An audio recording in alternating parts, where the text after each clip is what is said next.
Buenas noches, amigos televidentes. Bienvenidos a Reflexiones al Margen. Hoy ya estamos 5 de agosto del año 2021. Qué rápido pasa el tiempo, ciertamente. En esta entrega semanal, en este espacio semanal, les acompaña Julio Santana y una servidora, Corina Rosario. Para mí, de verdad, Julio, que es un placer estar acompañándote en esta noche. El honor es mío, Corina. Corina Rosario nos acompaña en esta entrega de hoy, que todas las semanas, los jueves, de 8 a 9 de la noche, por este canal GDM Studio, canal 74 de Claro. Así es. Recordarle también a todos nuestros amigos televidentes que nos sintonizan a esta hora que este es un espacio no solamente informativo, sino también educativo para que todas las personas que a lo mejor no les da el tiempo de leer la información, que puedan venir con nosotros, informarse, pero también orientarse y educarse. Este es nuestro objetivo. Hoy tenemos, Julio, un tema bastante interesante, también muy controversial, que ha captado la atención no solamente en el plano político, sino también de los ciudadanos, porque tiene que ver con corrupción, tiene que ver con impunidad, y precisamente es lo que busca la ley de extinción de dominio, Julio. Sí, es realmente un proyecto, Sí, un proyecto de ley que viene impulsando el senador Antonio Taveras, y lo viene impulsando de una manera muy entusiasta y rompiendo muchas resistencias. Así es. Porque este es una pieza legislativa bastante, digamos, no polémica, sino que definitivamente de una u otra forma genera miedos. Así es. En un país donde la institucionalidad es muy débil, Así es.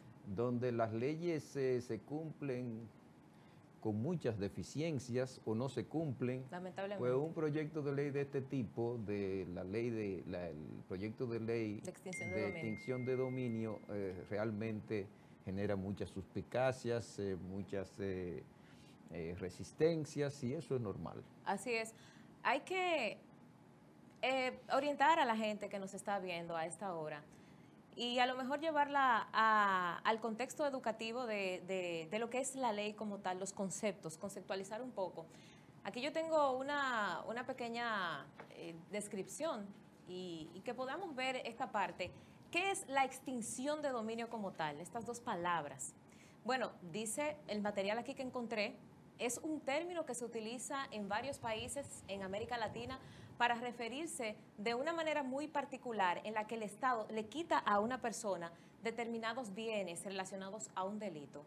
También dice que la extinción de dominio es un recurso jurídico con el que el gobierno planea combatir de manera ya general el crimen organizado. Es lo que se está persiguiendo con esta figura jurídica. Los bienes también pasan al poder del Estado luego de una sentencia de una autoridad judicial, sin ningún tipo de compensación o contraprestación. Es decir, que el gobierno no tiene que pagar ni dar nada a cambio cuando esto pasa al erario público una vez de que la persona propietaria de estos bienes es juzgada. Entonces, ¿qué podemos decir con relación aquí a la República Dominicana?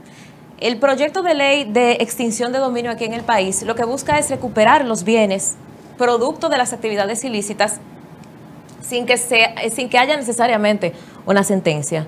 Muchas veces cuando está pasando este tiempo de sentencia, se pierde mucho tiempo para recuperar lo que es, para recuperar estos bienes y poderlos poner a disposición del erario público. Y como bien dijo el presidente de la República el 29 de abril, me parece, que la intención del gobierno, por lo menos la intención, hay que ver a largo plazo si efectivamente esa va a ser la intención, porque tenemos líderes llenos de buenas intenciones, pero las acciones son las que hablan.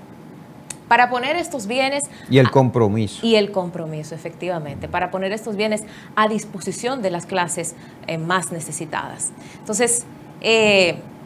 a veces, Corina, las buenas intenciones no generan compromisos. Así es. Y de lo que se trata es de esa combinación de buenas intenciones con compromisos concretos y acciones que viabilicen esos compromisos. Así es. que lo hagan una realidad los compromisos en hechos concretos. Y sobre todo hablando de un país donde hay tanta burocracia, donde los procedimientos para hacer el bien se toman más tiempo que para hacer el mal. Sí, así es. Es una situación bastante especial la que vivimos en las culturas. Pero fíjate que este proyecto de ley de extinción de dominio es el desconocimiento de la propiedad privada cuando se trata de actividades ilícitas.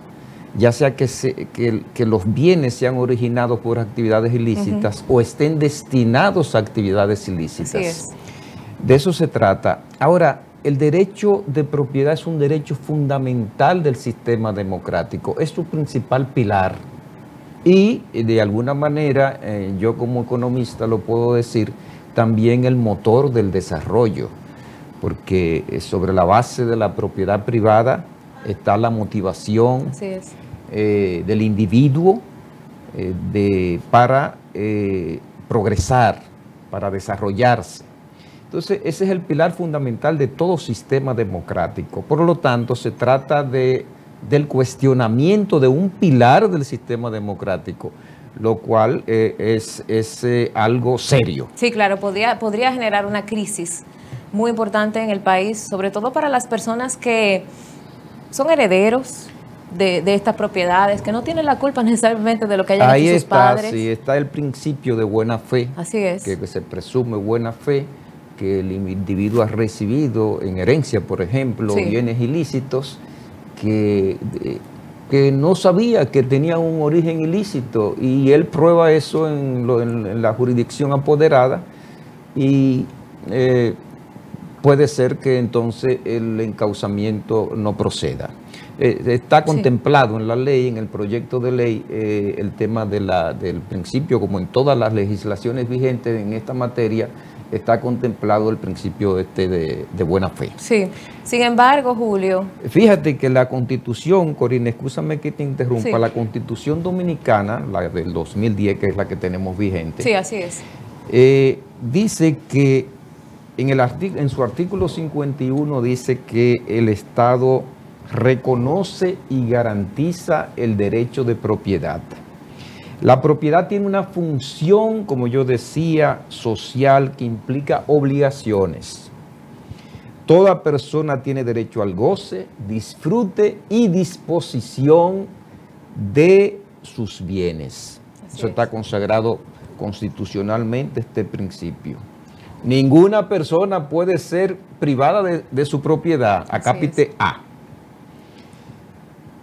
2. El Estado promoverá, de acuerdo con la ley, el acceso a la propiedad, en especial a la propiedad inmobiliaria titulada, que es un problema serio en este país, el problema de la titulación de la propiedad inmobiliaria. Aunque se ha avanzado mucho, hay que reconocer que se ha avanzado mucho, Corina. Se están haciendo los esfuerzos para poder acabar. Y así hay otra, no habrá confiscación por razones políticas, porque en un estado de una institucionalidad débil pueden aprovecharse estos instrumentos jurídicos para fines de retaliación, de venganza, de manifestar de una forma concreta resentimientos pasados, etcétera. Esto es muy importante. Y la última, solo podrán, y esto tiene que ver con la ley directamente y está citado en la ley, este artículo en los considerandos, está el acápite 5 que dice, solo podrán ser objeto de confiscación o decomiso, que ahí vamos a conversar con nuestro invitado de hoy, la diferencia entre confiscación y decomiso, y cuando se requiere una sentencia penal para la confiscación y cuando no para el decomiso, o cuando el decomiso es resultante de una acción delictiva. Mediante sentencia definitiva, los bienes de personas físicas o jurídicas, nacionales o extranjeras, que tengan su origen en actos ilícitos cometidos contra el patrimonio público, así como los utilizados provenientes de actividades de tráfico ilícito de estupefacientes y sustancias psicotrópicas. Así es. O relativas a la delincuencia transnacional organizada y de toda infracción prevista en las leyes penales. Así es. Eso dice nuestra Constitución y es el punto de partida para, que fue el punto de partida, porque tiene que tener toda ley un asidero constitucional, un fundamento constitucional, compatibilidad institucional, en relación con del proyecto de ley de extinción de dominio.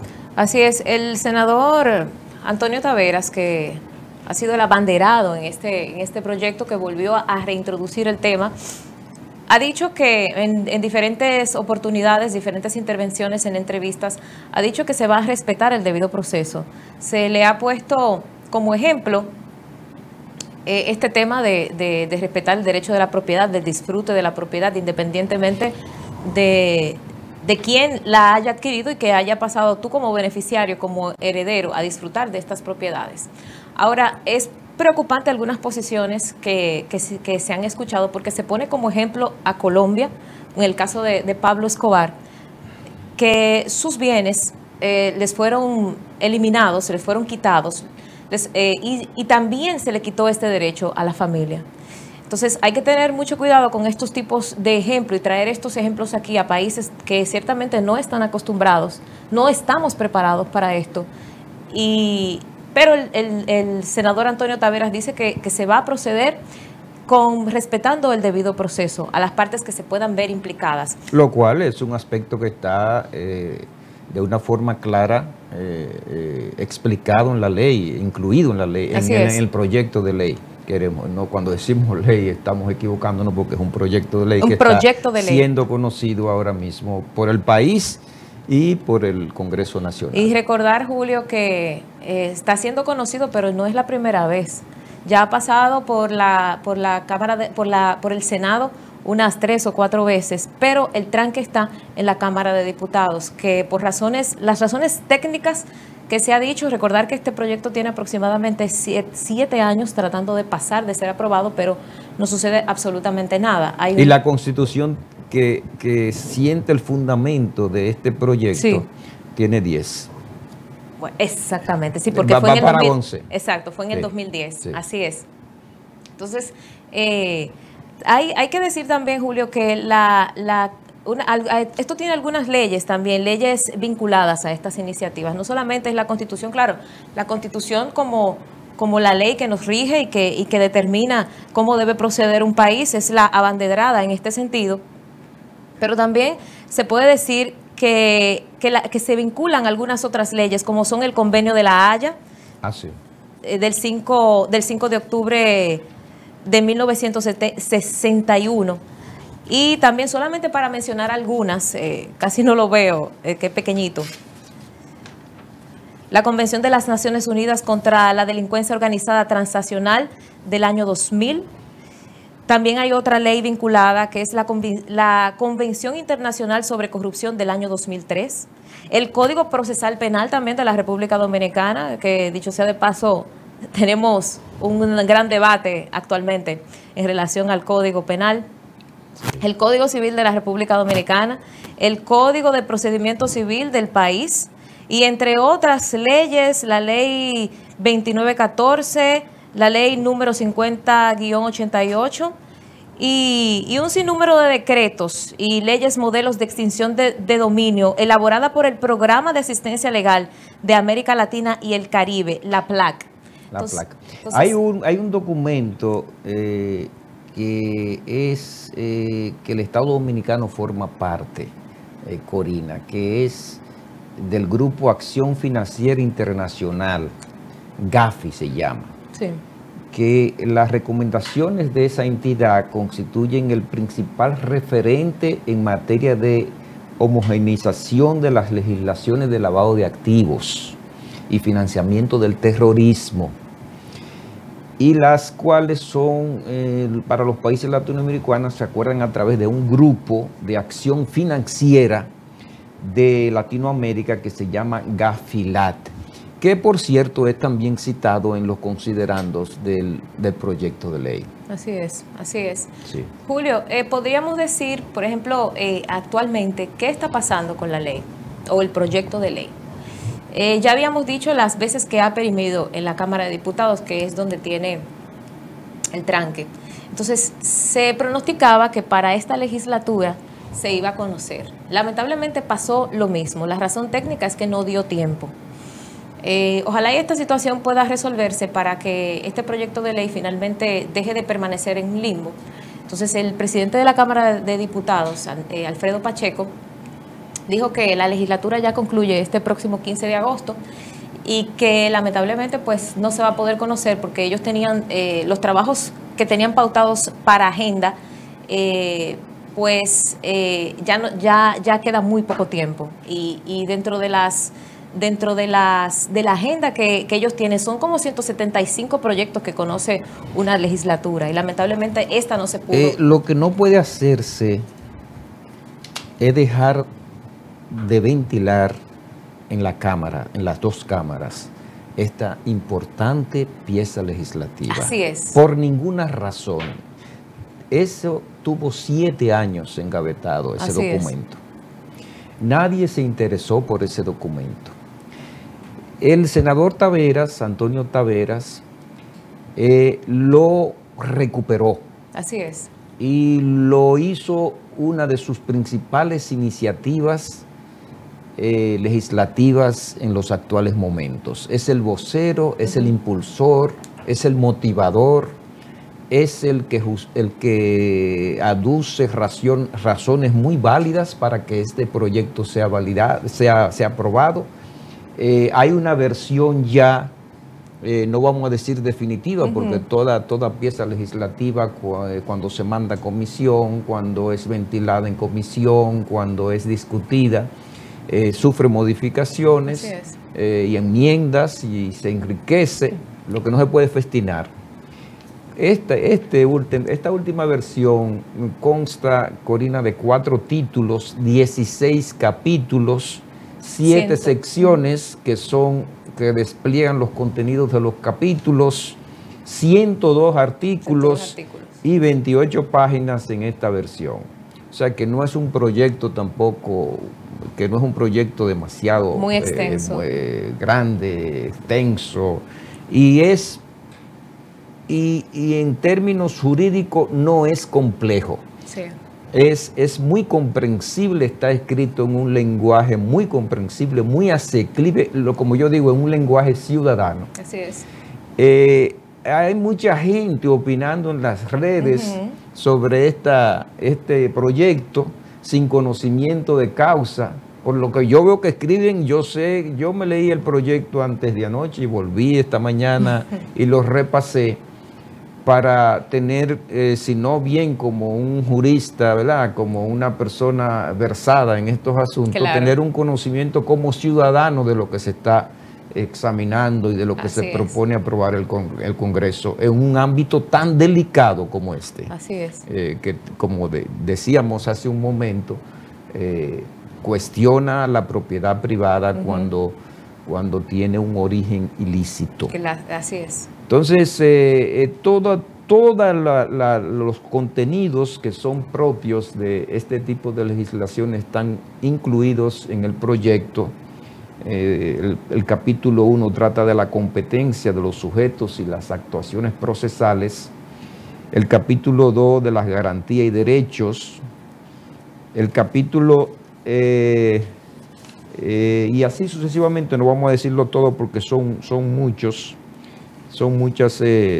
contenidos para no cansarlos a ustedes. Son 4 títulos, pero están todos, porque también revisamos la legislación de Guatemala y la de Colombia, y en general nuestro proyecto es bueno. Sí. Nuestro proyecto es bueno, ha sido cuestionado como era de esperarse.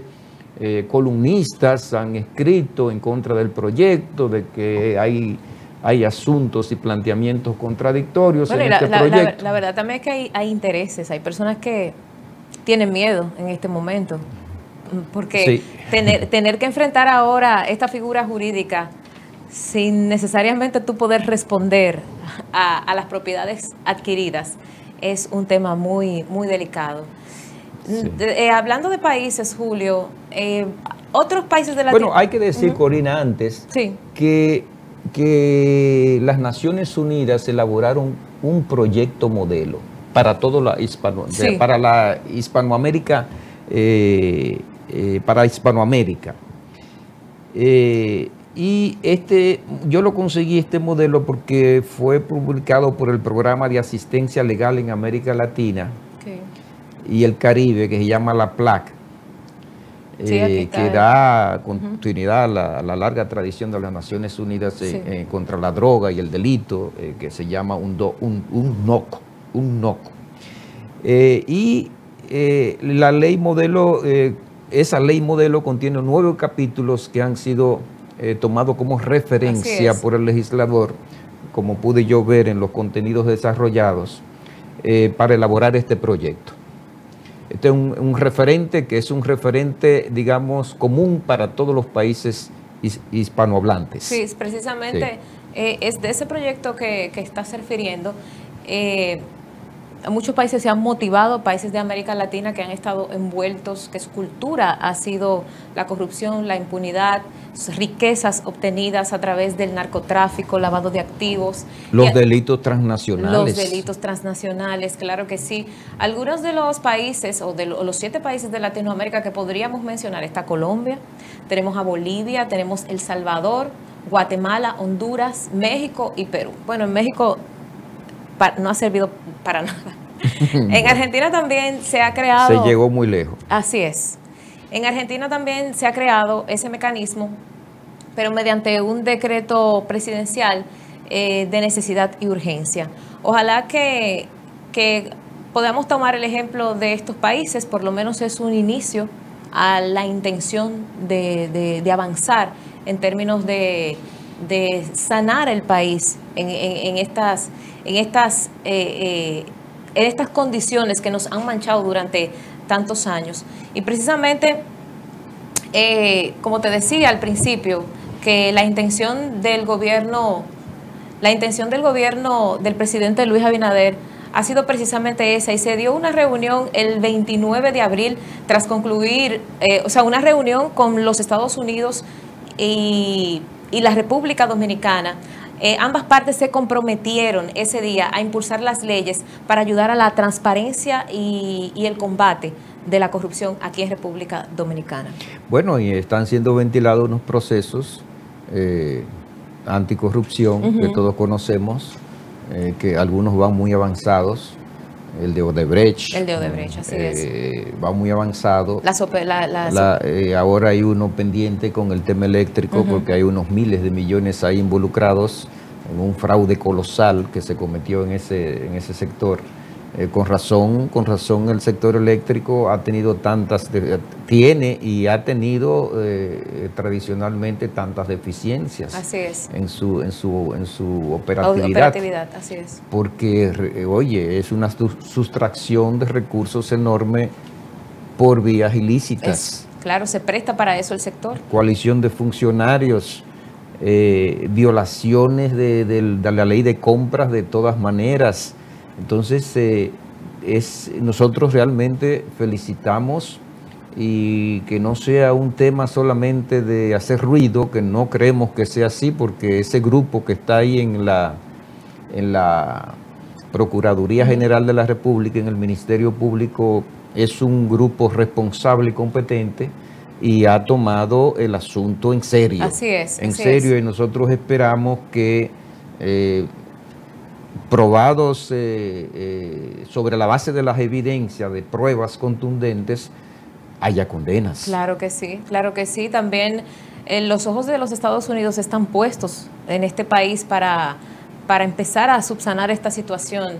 Robert Thomas que es el encargado de negocios de la Embajada de los Estados Unidos, ha estado también muy abanderado de este proyecto de ley para que finalmente se pueda aprobar y se empiece a ejecutar aquí en nuestro país. Ojalá que sí que podamos tomar ejemplo y empezar a poner ejemplo. ¿Por qué, por ejemplo, esta ley es importante también y de una manera decisiva para el tema de la corrupción administrativa? un tema que ha agobiado las finanzas públicas desde la fundación de la República, de la época de los caudillos y luego después, un poco menos, pero centralizado en un solo hombre, cuando Trujillo, y luego en la etapa de la democracia, en la que se prolonga hasta hoy. Así es. El dinero corrupto, oigan esto, señores, el dinero corrupto asociado con sobornos recibidos por funcionarios, aquí no se incluye lo de Odebrecht, que fueron 90 y pico de millones.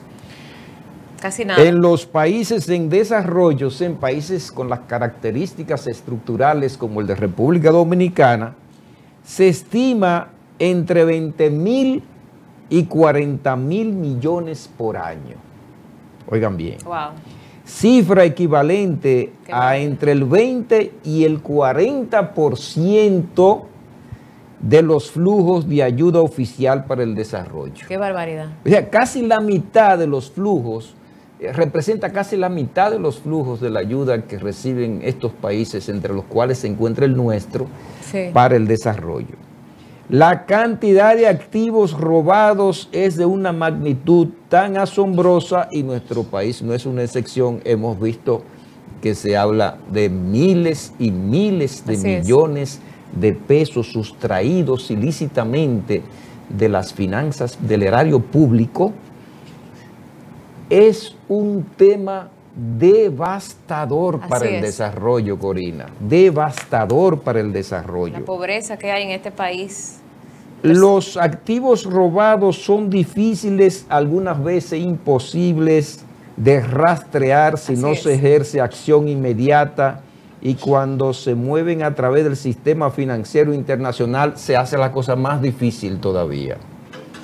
Entonces, hace falta algo aquí, voluntad política. Así es. La voluntad política aquí es determinante para que estos recursos que son sustraídos a todos nosotros, porque somos nosotros los que pagamos los impuestos, en este ámbito de la administración. Cuando me refiero a la administración, me refiero al ámbito gubernamental, con mayúscula, administración.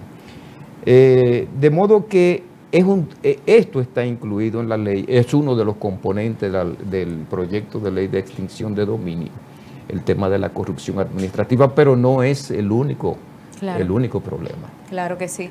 Tú dijiste algo muy importante, Julio, y es que necesitamos voluntad política, y que esa misma voluntad política que se auxilia bastante de políticas públicas, esas políticas públicas dejen de ser inertes, dejen de ser estériles. Formulaciones para engavetar. Entonces nosotros no estamos, los países como nosotros no están en condiciones de teorías. Nosotros necesitamos acción, nosotros necesitamos ver resultados de esos temas que se ponen sobre la mesa. Una administración moral. Así es. Eso es lo que necesitamos, una administración moral a todo dar. Que trabaje por los intereses de la pobreza, de la gente que está en los barrios, que no tiene oportunidades, que no encuentra muchas veces ni siquiera qué comer. Nosotros somos dichosos en comparación a las clases que yo misma, como en mis años de reportera, Julio, que una de mis sufrimientos cuando yo iba a los barrios, gente que su realidad era que no había encontrado a las 5 de la tarde el primer almuerzo, el desayuno. Entonces estas cosas son efectivamente un dolor para las personas que tenemos una conciencia familiar, que tenemos valores, que tenemos principios cristianos, en el caso mío, y que definitivamente ya los gobiernos actuales, un gobierno como el que tenemos ahora, que ha tenido ciertamente un discurso de cambio, debe efectivamente ese cambio empezar a hacerse realidad, porque eso que tú acabas de leer ahí es una barbaridad, es lastimoso, sí, es que hay penoso. Que repetirlo, la mitad, lo que se paga por sobornos representa la mitad de lo que reciben los países en desarrollo por asistencia al desarrollo. Eso es alarmante, alarmante. La mitad, entre un 40 y un 50%, y estamos hablando de unos 40.000, 50.000 millones de dólares anuales. alarmante. Estamos hablando no de República Dominicana, estamos hablando de los países en desarrollo en general. Así es. Sí. Entonces, vamos a pasar ahora a nuestro próximo segmento para comprender mejor.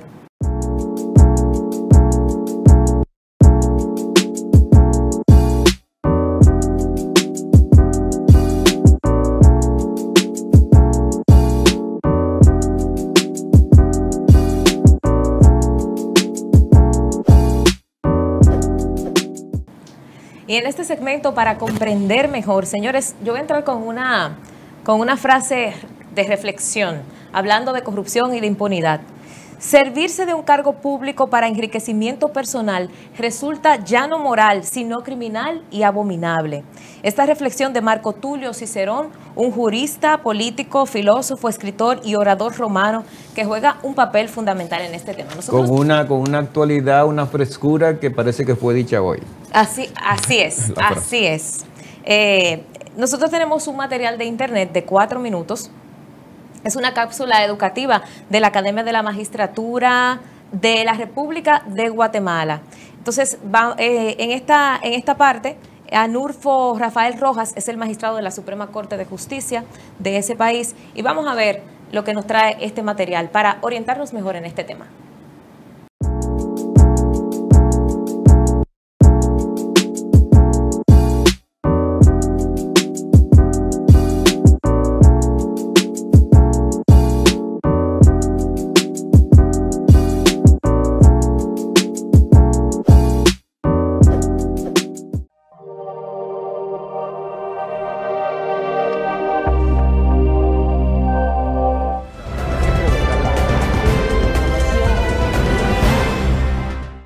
Les quiero compartir que en Guatemala, mediante el decreto del Congreso de la República 55-2010, el Congreso de la República aprobó la Ley de Extinción de Dominio, tomando en cuenta que es una acción totalmente independiente de la acción penal y civil, toda vez de que persiguen únicamente a los bienes de aquellas personas a quienes se les atribuye la comisión de algunas acciones ilícitas y por supuesto también se extiende a algunos familiares o personas cercanas a las personas que se están siendo investigadas de algunas acciones delictivas, porque resulta que la misma ley determina el perseguir los bienes o los capitales de origen ilícito y que generen un incremento al patrimonio.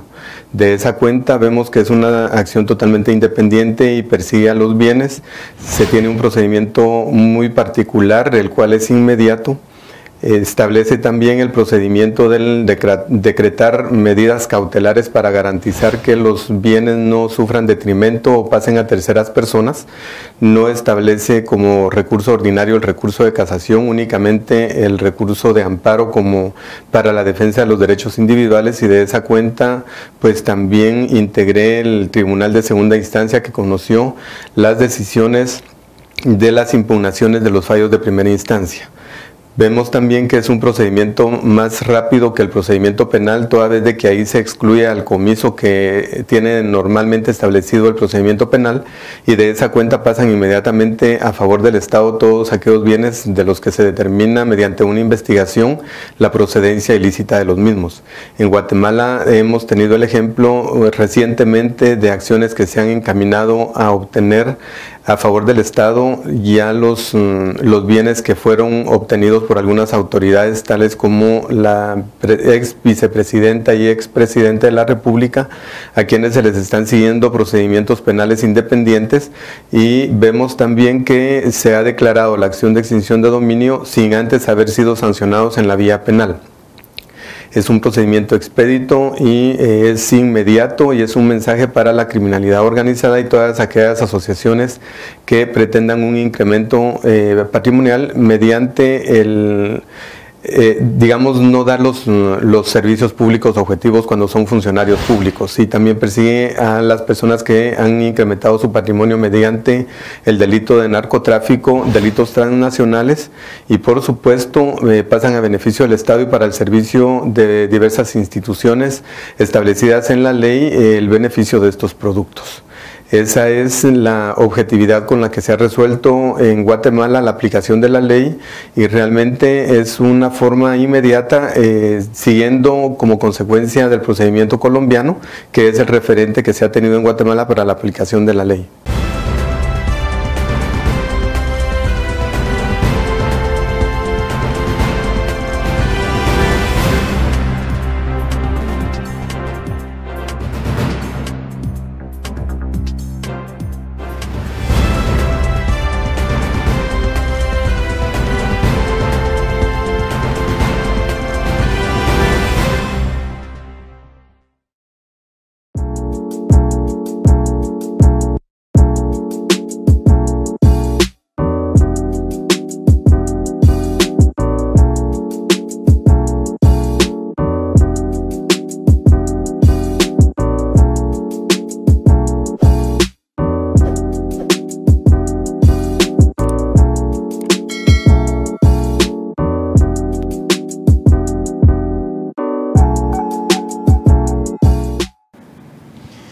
Seguimos con el desarrollo de nuestro programa Reflexiones al Margen, y hoy contamos con la presencia, y lo digo no porque soy su amigo, sino porque estuve cerca en esa jornada, en esa impresionante jornada de trabajo que desarrolló Pelegrín Castillo Seman durante su paso por el Congreso Nacional.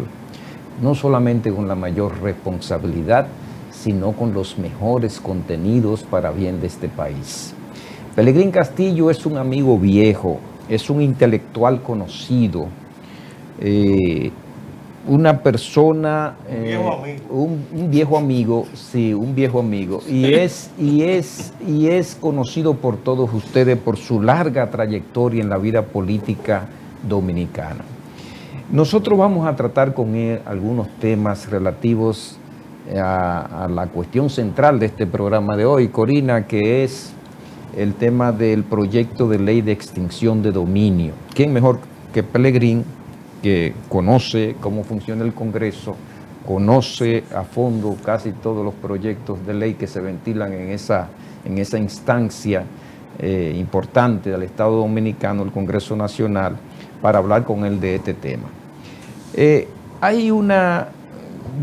Hay un dispositivo constitucional, el artículo 51, donde se establece que, bueno, yo le decía a Corina que la propiedad privada es el pilar fundamental del sistema democrático, y cuestionar esa propiedad tiene que hacerse bien. Así es.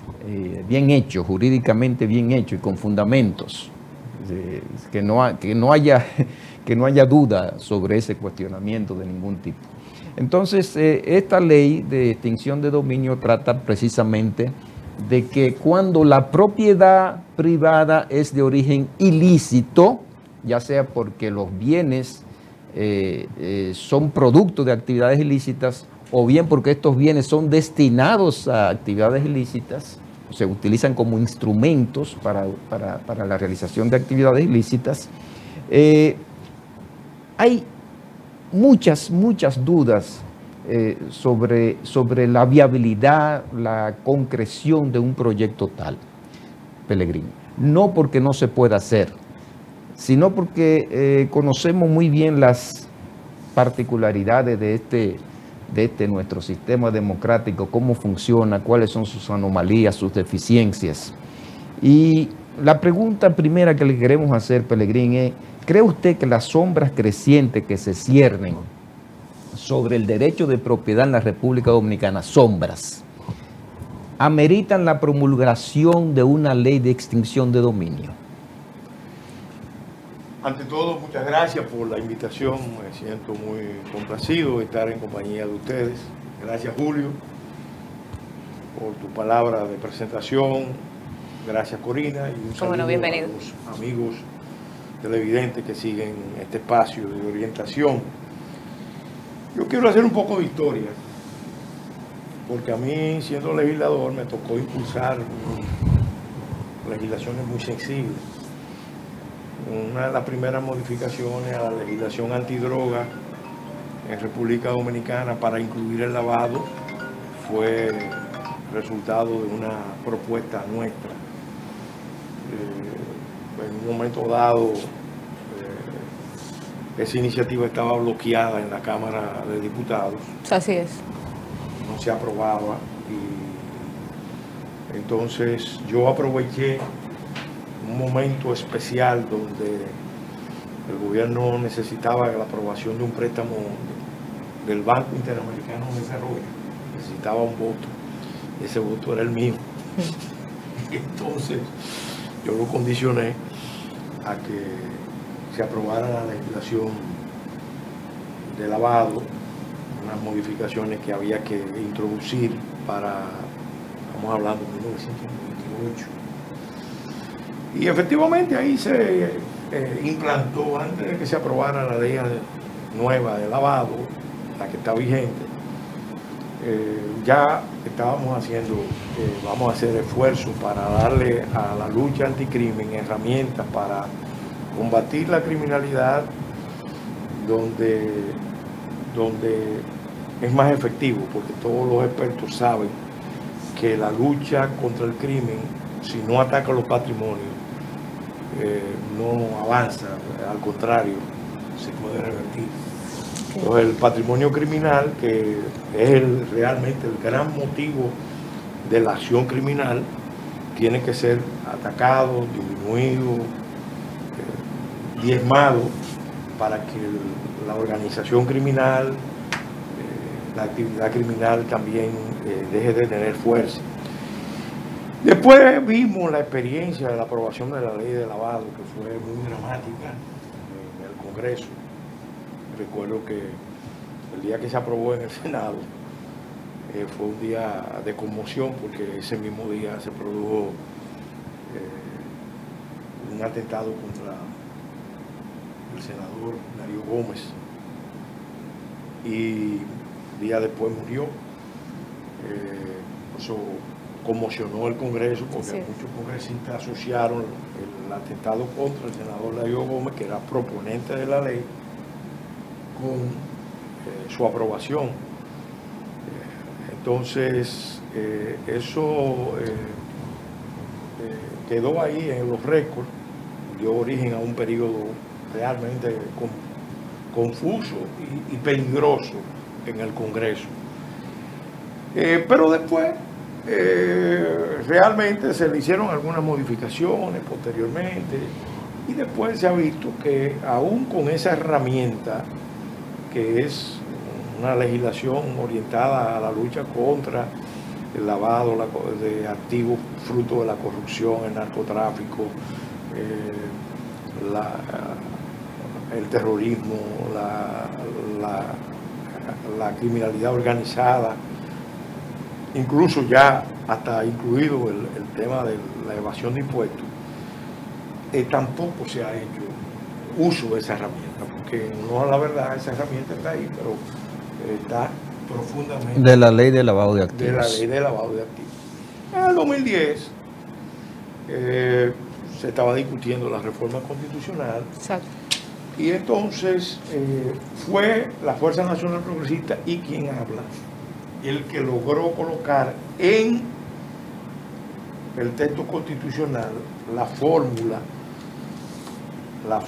de la extinción de dominio para darle base constitucional, para que no se alegara que no se podía apelar al mecanismo de extinción de dominio porque no tenía base constitucional. Entonces, quien habla es responsable de haber propuesto eso. Y haber bueno, logrado. mira, nosotros citamos el artículo y sus acápites hace un momento y no sabíamos que era Pelegrín el autor de eso. Entonces, fíjate, nosotros lo sometimos porque en algunos países se pudo demostrar que debía existir un mecanismo, podía existir un mecanismo más expedito para la persecución de patrimonio ilícito o indebido que propiamente el juicio penal. Porque el juicio penal, y sobre todo cuando se trata de organizaciones criminales, es mucho más complicado. Entonces, que había que reforzar esa lucha con esa disposición, esa fórmula para que se pudiera votar una ley de extinción de dominio. Y efectivamente, Lo logramos colocar. Yo pensé que iba a generar resistencia, sin embargo pasó sin mayores problemas.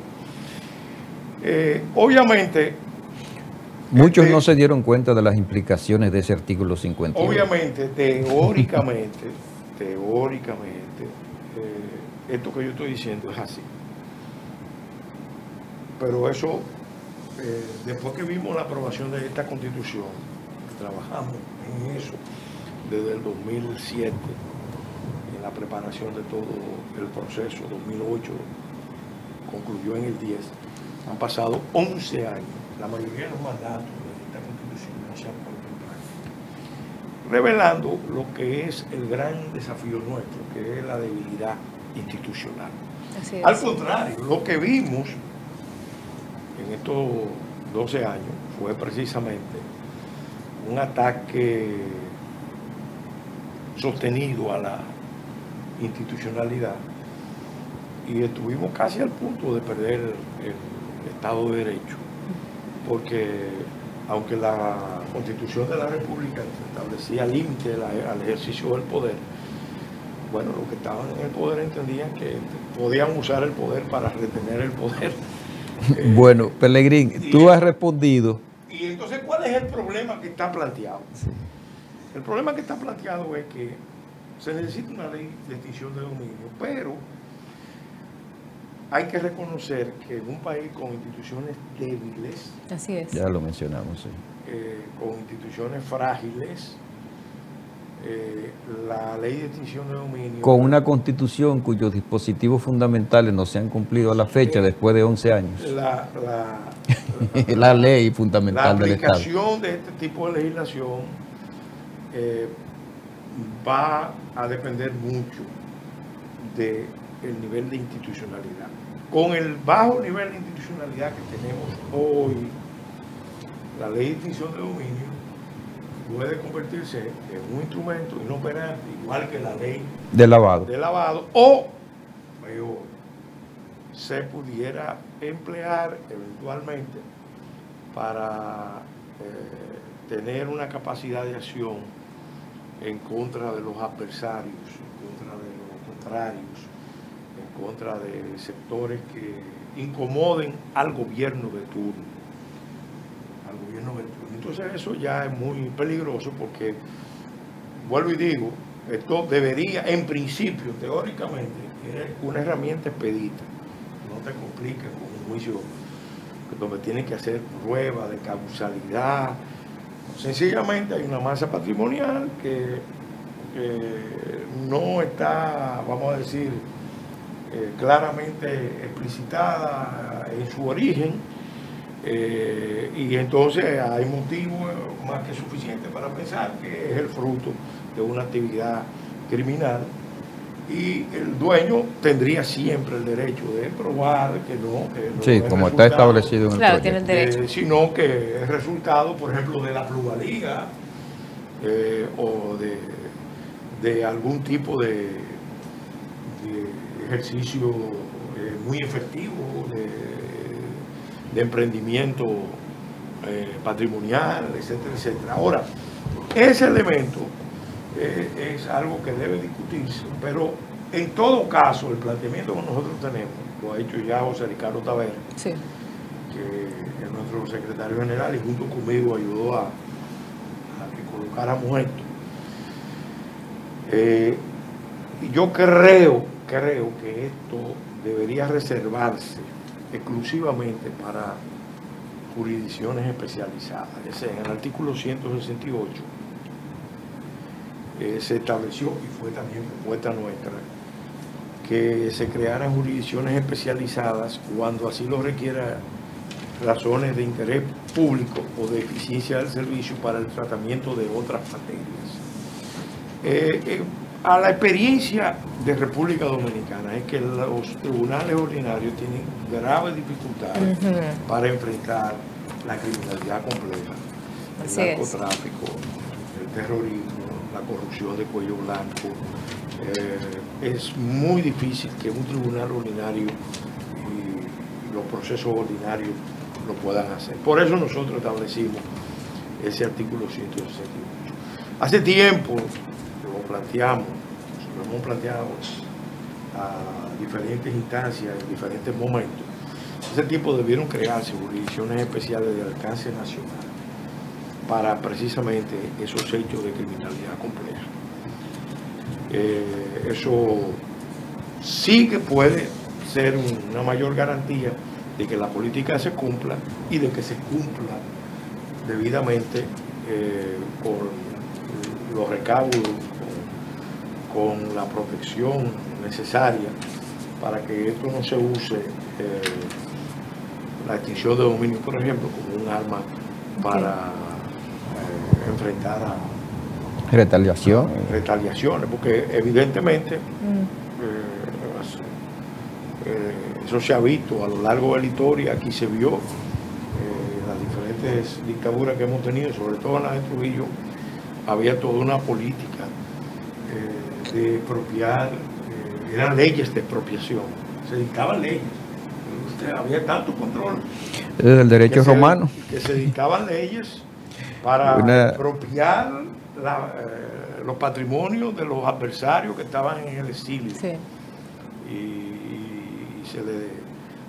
después de condena de los tribunales, entonces se hacía el decomiso de esas propiedades, etcétera, etcétera. Excelente.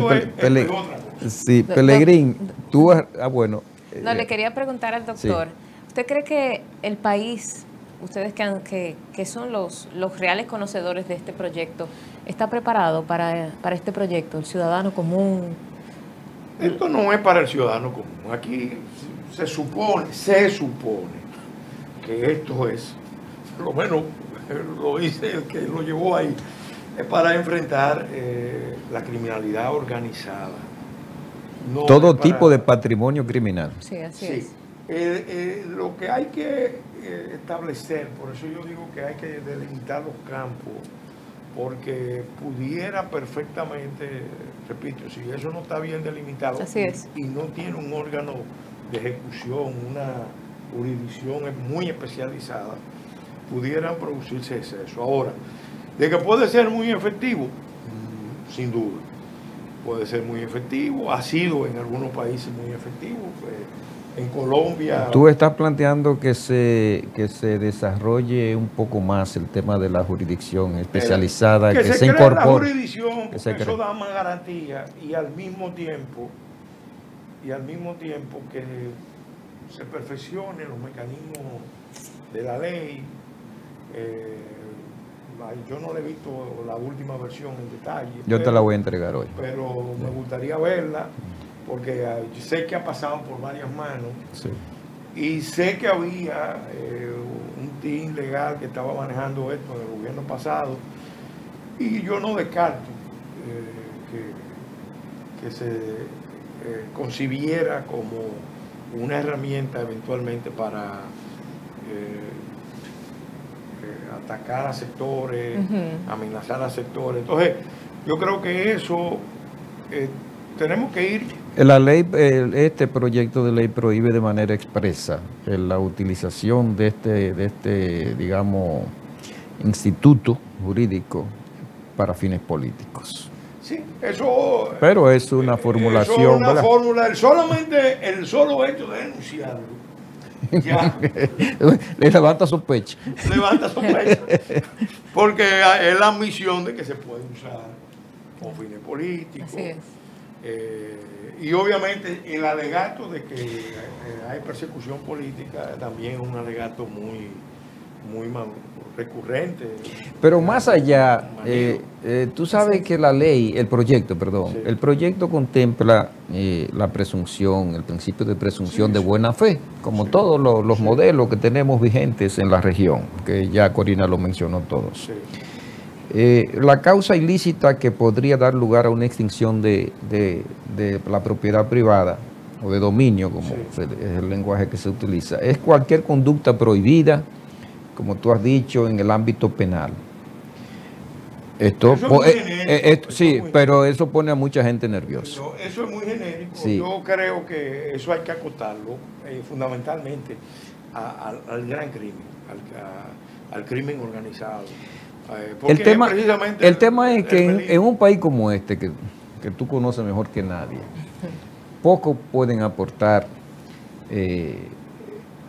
la legitimidad de lo que tienen, de la adquisición del bien cuestionado. Sí. Ya sea por el causante o por sus herederos, porque pueden ser los herederos, que sean gente inocente, totalmente. Incluso si hacen la debida diligencia para ello, con el desorden que hay en este país, va a ser difícil. Para muchas personas. Si no se puede aportar prueba de legitimidad, porque no estaba de hecho enterado del ilícito, la persona actuó de buena fe, no estaba enterada, ¿hasta qué punto entonces resulta vulnerable este principio de presunción de buena fe? Bueno, si es un adquiriente de buena fe, en principio no debería perjudicarse.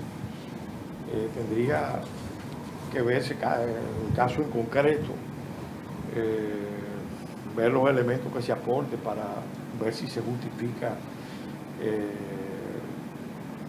derribar ese principio de buena fe, porque siempre se va a alegar buena fe. Eso siempre se va a alegar buena fe. Es un denominador común en la defensa. Sí. Como siempre se va a alegar presunción de inocencia. Eso es así. Son dos posiciones que luchan por imponerse. Uno por demostrar que hay un fondo turbio, un fondo indebido, un fondo excesivo. Pero como bien bueno, tú explicas, pero como bien tú explicas, mira, por ejemplo, voy a poner un caso. Aquí se votó la ley de plusvalía, de los canales, de las inversiones hechas por el gobierno en obras de infraestructura, canales de riego, etcétera, etcétera. Esa ley data de 1972. La sometió Joaquín Balaguer. Eso fueron las famosas leyes agrarias. Esa ley no ha sido derogada. Y si una ley no es derogada formalmente, se supone vigente. Si mañana un gobierno quiere decir, bueno, vamos a aplicar después de tantos años, 50 años, esta ley, y vamos a expropiar en función de cuota parte, lo que llamaban la famosa cuota parte.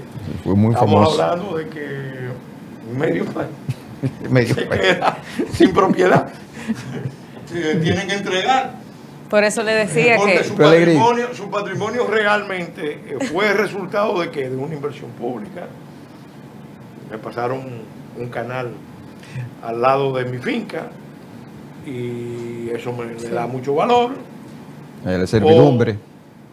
Es una especie de servidumbre. Entonces, por eso es que digo que hay que tener una estrategia con este tema. Ahora, yo vuelvo e insisto, si se quiere combatir la criminalidad, no es por falta de ley.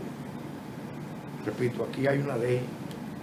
Lo cual no significa que esta ley no sea necesaria. No, claro. Es un mandato constitucional. Yo personalmente creo que para mayor garantía de todo el mundo debería ser administrada por una jurisdicción especial. En los casos que tienen que ver precisamente con criminalidad compleja.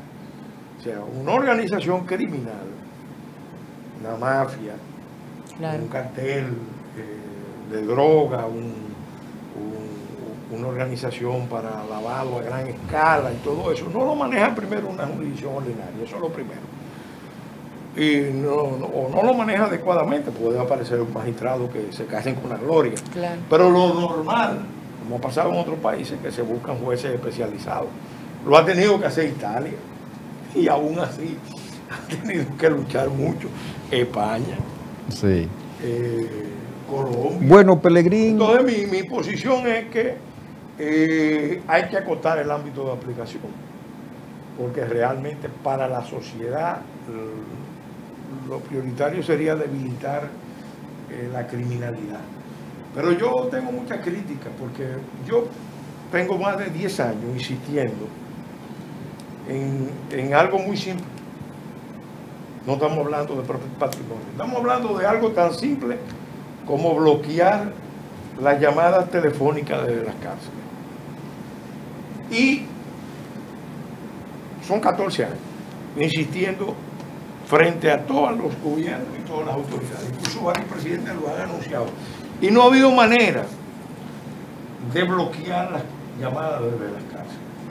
Entonces, cuando vemos ese nivel de debilidad institucional, tenemos que preguntarnos, bueno, si para eso tenemos dificultades, ¿podremos aplicar con justicia, con eficacia? No solamente eso, Pelegrín. Tú pusiste un ejemplo. Bueno, Pelegrín, ya se nos acabó el tiempo, Así Corina, es, pero lamentablemente sí, porque con Pelegrín hace falta Vamos a tener que hacer tiempo. una segunda entrevista, yo Sí, creo. sí. Pero Pelegrín ha puesto el acento en la institucionalidad, en las debilidades que tenemos, en Así el es. contexto institucional en que nos desempeñamos nosotros los dominicanos, que es lamentable. Bueno, ahí está la ley 6317 de movilidad, transporte, tránsito, y tiene mucho apellido, y seguridad vial de la República Dominicana. Sí, claro. Esta ley es del 17, pero esta ley no se ha aplicado. Increíble. Pero es una norma básica, de Increíble. convivencia básica.